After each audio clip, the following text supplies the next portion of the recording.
সামান্য একজন হোটেল বয় থেকে থটস অফ বিল্লাল এখন বড় একজন কন্টেন্ট ক্রিয়েটর হয়ে তার মনের মধ্যে অহংকার আর হিংসা ঢুকে পড়েছে, যার কারণে অসংখ্য মানুষ তার বিরুদ্ধে দাঁড়িয়ে পড়েছে।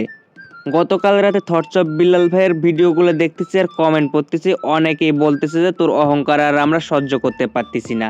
যে সকল ছোট ছোট ইউজাররা একত্র হয়ে বিল্লালের বড় করেছে, আজ সেই বিল্লাল নাকি ছোট ছোট ইউজারদেরকে কপিরাইট স্ট্রাইক দিয়ে যাচ্ছে, কারণ পেজের মধ্যে এখন আর মনিটাইজ নাই, সবার মনিটাইজটা নাকি থেকে সে খেয়ে দিয়েছে ভাই, খেয়ে দিয়েছে। মানুষের পেটের মধ্যে নাকি লাথি মেরেছে, হাজারো অভিযোগ এই থটস অফ বিল্লালের বিরুদ্ধে। কে এই বিল্লাল, কোথা থেকে আসছে ইনি, আসুন তার সম্পর্কে ছোট্টভাবে কিছু জেনে নেই। একটি হোটেলের মধ্যে তিনি কাজ করতেন, সেখান থেকে পার্ট টাইম কিছু সময় পেতেন, ওখানে ছোট ছোট টিকটক ভিডিও আপলোড করতেন এই টিকটকে। যে সকল ভিডিওগুলো হঠাৎ করে টিকটকের মধ্যে ভাইরাল হয়ে যায়, এরপরে তার জনপ্রিয়তা বাড়তে থাকে, তখন সেই বিল্লালের মাথার মধ্যে একটা বুদ্ধি চলে আসে যে সে টিকটকে যেহেতু টাকা পাচ্ছে না, সেহেতু ইউটিউব আর ফেসবুকের মধ্যে সে এই ভিডিওগুলো আপলোড করা শুরু করে দিবে। চলে আসলো তিনি ফেসবুক আর ইউটিউবে, এখানে তিনি প্রতিদিনে এই তার ভিডিওগুলো আপলোড করতো আর সাথে সাথে মানুষের হৃদয় ছুঁয়ে যায় এবং মানুষ সেই সকল ভিডিওগুলো শেয়ার করতে করতে তাকে ভাইরাল করে দেয়। ওইখান থেকে প্রায় 3 মাসে 44 লক্ষ টাকা ইনকাম করে নেয়। হ্যাঁ, ঘটনাটা শুরু হয় এখান থেকেই। তাকে অনুসরণ করে অসংখ্য মানুষ তার মতো করে ভিডিও আপলোড করতে থাকে এবং অনেকে আবার তার ভিডিওগুলো রিআপলোড করতে থাকে। ধরেন বিল্লালের ভিডিওগুলো সবগুলো আপনারা আপলোড করেছেন, তার পেজ থেকে নিয়ে গিয়ে আপনাদের পেজে ছেড়ে দিয়েছেন, এটাকে বলা হয় সরাসরি ভাই কন্টেন্ট চুরি। এই কন্টেন্ট চুরি হতে হতে একটা সময় থটস অফ বিল্লালের ভিউজ কমতে থাকে, কারণ তার ভিডিওগুলো অন্যের পেজে ভাইরাল হতে থাকে, এতে তার পেজের ডাউন হয়ে যায় আর থটস অফ বিল্লালের অনেকটাই ক্ষতি হতে থাকে।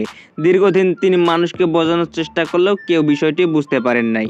পরবর্তীতে তিনি কঠোর একটি সিদ্ধান্ত গ্রহণ করেন যে সে তার ভিডিওগুলো যার যার পেজে থাকবে সবাইকে স্ট্রাইক মেরে দেবে, ইউটিউবে হোক আর ফেসবুকে হোক। এখন মূলত ঘটনা এটাই যে যে সকল মানুষগুলো তার ভিডিওগুলো চুরি করে তারা আপলোড দিয়েছিল, তারা তো স্ট্রাইক খেয়ে গিয়েছে, সেহেতু সবাই তার বিরুদ্ধে যেতে শুরু করে। সেই টিকটক ইউজাররাই এখন ফেসবুক আর ইউটিউবের মধ্যে ভরে গিয়েছে, তাদের জ্বালায় ভিডিও আপলোড করাই যায় না। মানুষের বদনজর বলতেও একটি কথা আছে। থটস অফ বিল্লাল যখনই বলল তিনি এত টাকা আয় করে, তখন তার পিছনে সবাই লেগে পড়ল। একজন মানুষের 5টা আঙ্গুল কিন্তু সমান, ভালো খারাপ মিলেই প্রত্যেকটা মানুষের জীবন, কেউ দুধে ধোয়া তুলসী পাতা না। থটস অফ বিল্লাল হোটেল বয় থাকুক আর যাই থাকুক, আর তিনি তো তার ভালো কাজটাই করতেছে। তিনি যে কন্টেন্টগুলো বানিয়েছে অবশ্যই সেগুলো আপনাদের কাছে ভালো লেগেছে, যার কারণে আপনারা শেয়ার করেছেন, তাকে ফলো করেছেন এবং অনেক ভিউজার, এর কারণে তিনি অনেক টাকা পেয়েছে। যদি থটস অফ বিল্লাল ভালো ভিডিও না বানাইতো তাহলে আপনারা সেগুলো কখনোই দেখতেন না। একজন মানুষ যদি অশ্লীল কোনো কিছু না বানায়, টাকা ইনকাম করতে পারে, তাহলে সে তার মতো করুক না ভাই, তার পিছনে লাগার কি আছে? এই থটস অফ বিল্লালের মতো খারাপ কোনো কিছু আমি অনলাইনের মধ্যে দেখি নাই। আজকে তাকে নিয়ে কেন এত সমালোচনা? শুধুমাত্র এই যে টাকা কামাইছে এজন্যই? এই যে দুদিন আগেও কিন্তু কাফি ভাই বারবার এসে টাকা দেখাচ্ছিল, আমি 37 লক্ষ টাকা কামাইছি, 38 লক্ষ টাকা কামাইছি, 34 লক্ষ টাকা কামাইছি। এর পরবর্তীতে তার ফেসবুক পেজটাই কিন্তু উধাও হয়ে গেছে। আপনাদের কি দরকার ভাই? এত টাকা পয়সা কামাচ্ছেন, ভালো কথা, কামান, কিন্তু সেগুলো অডিয়েন্সকে দেখানোর কি দরকার? অনুপ্রেরণার যোগান, অনুপ্রেরণার নাকি আরেক নাম থটস অফ বিল্লাল ভাই। ফুল টাইম কন্টেন্ট বানায়, 1 মিলিয়নের একটি পেজ আছে, 2-3 হাজার ডলার কামায়। আমি মনে করি না আপনাদের স্বপ্ন পূরণ হবে। এক সময় মানুষ কামাচ্ছে, তবে সামনের জামানে কি হয় আল্লাহ তাআলাই ভালো জানে। মনে হয় না আপনাদেরকে আর পকেট ভরে টাকা দিবে। এর থটস অফ বিল্লালকে নিয়ে সমালোচনা, যে ধরনের সমালোচনা করছেন, অসংখ্য মানুষ এতে বাজে মন্তব্য করছিলেন, সেইভাবে তার ভালোবাসার মানুষও কমতি নেই। সে মাসে কোটি কোটি টাকা কামাতেও পারে, আমার কি আসে যায়? চাইলে থটস অফ বিল্লালের চেয়েও ভালো কন্টেন্ট বানাতে পারবেন আপনিও। সারা ফেলে দেন, কোটি কোটি টাকা কামান ভাই, আমাদের কোনো আপত্তি নেই। তবে অন্য একজনের কন্টেন্ট আপনি চুরি করে এনে আপনার পেজে আপলোড দিবেন, তা কি করে হয় ভাই? তা কি করে হয়? এখন যেই না স্ট্রাইক মেরে দেয়, সেটা ফেসবুক হোক আর ইউটিউব হোক, অনুযায়ী তো সে মারছে, এতে করে তাকে খারাপ ভাবার কি আছে? আমার ভিডিও প্রতিনিয়ত মানুষ নিয়ে চুরি করবে, আমি স্ট্রাইক মারবো না, এটা কেমন করে হয় ভাই? আমি অনেক কষ্ট করে ভিডিও বানাচ্ছি, আমি এডিট করতেছি, আমার এত কিছু ভাই কষ্টের সাধনা। আরেকজন যদি টুস করে ভাই ডাউনলোড করে যদি তার প্ল্যাটফর্মে ছেড়ে দেয়, সে যদি ভিউজ পায়, এখানে আমার যদি ভিউজ না আসে, তাহলে কি করে হয় ভাই? অবশ্যই তো স্ট্রাইক যে কেউ মারবে। তো স্ট্রাইক মারছে, এখন কি করার ভাই?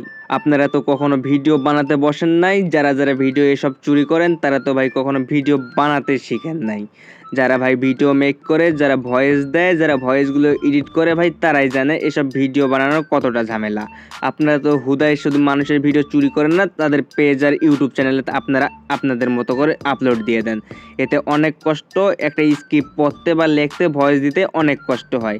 যাই হোক, এসব কথা না বলি, আসেন আবারও আমরা ভিডিওতে চলে যাই। থটস অফ বিলাল ভাই এত কষ্ট করে ভিডিও এডিট করে, আর ওই ভিডিওগুলো আপনারা চুরি করে রিআপলোড করে দিচ্ছেন, মানে চুরি করে নিয়ে আপনারা নিজেদের পেজে আপলোড করে দিচ্ছেন। বললাম না কিছুক্ষণ আগেই যে কিভাবে ভাই ভিডিওগুলো আপলোড করতে হয় বা কিভাবে ভাই ভিডিওগুলো বানাতে হয়, এসব আমরাই জানি। আমার সারাদিনের কষ্টটা বৃথা করে দিচ্ছেন আপনারাই। এখন স্ট্রাইক মারলে দোষ আমাদের? আমি মনে করি না বিল্লাল ভাই অনেক বড় কোনো খারাপ কাজ করেছে। তার ভিডিওগুলো আপনারা চুরি করেন না, আর তার মতো অনুপ্রেরণ করে, এই যে অনুপ্রেরণা আরেক নাম থটস অফ বিল্লাল ভাই, এভাবে ভাই ভিডিও বানানোর আর কোনো দরকারই নাই। আপনি আপনার ক্রিয়েটিভিটিটা দিয়ে ভাই চেষ্টা করেন, অবশ্যই আপনি একদিন না একদিন সাকসেস পাবেন, এই ফেসবুক হোক আর ইউটিউবে হোক। এতে করে বিলালের চাইতে বেশি টাকা আপনি ইনকাম করতে পারবেন। কথা দিলাম ভাই, আমি কথা দিলাম। আমি জানি এখন কিছু মানুষ পক্ষ আর বিপক্ষ নিয়ে অনেক কথা বলবে। আমি কোনোদিন কাউকে খুশি করানোর জন্য ভিডিও বানাই না, যেটা সত্য সেটাই প্রকাশ করে যাচ্ছি এখন। এতে করে আমি যদি আপনাদের কাছে নিম পাতার মতো হয়ে যাই, তাতে ভাই আমার কোনো করার নাই। তা সবাই ভালো থাকবেন। যদি ভিডিওটা যদি আপনাদের শুনে যদি কিছু উপকারিতা আসে, অবশ্যই কমেন্ট করে জানায়েন। আর ভালো থাকবেন, সুস্থ থাকবেন। আর যারা চ্যানেলটা সাবস্ক্রাইব করেন নাই, দয়া করে চ্যানেলটা সাবস্ক্রাইব করে দিবেন আর পাশেই থাকবেন। ধন্যবাদ।